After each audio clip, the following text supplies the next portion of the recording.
Labą dieną. Šiandien yra gegužės 30 diena. Mūsų šeimyna dirba. Degutis pjauna.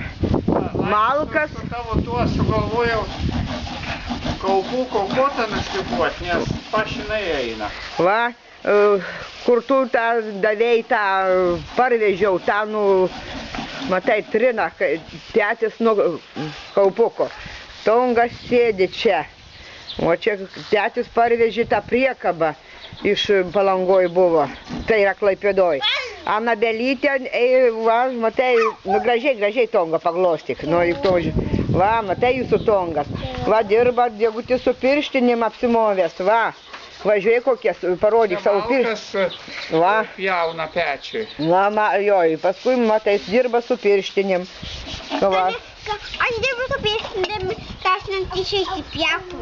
Kad būtų, reiškia, apsauga, rankytėm būtų gerai, va. Anabela ruošiasi važiuoti su dviračiu, va, nešasi dviratuką. Dar gerai, veškis ten ant to šalygatvio, gerai. Tai va, visi dirba. O Tongas žiūri, kaip čia visi dirba, va, šalia vaikšto aplinkui. Anabela važiuos jau, sėsk važiuoti su savo dviračiu. Važiuok.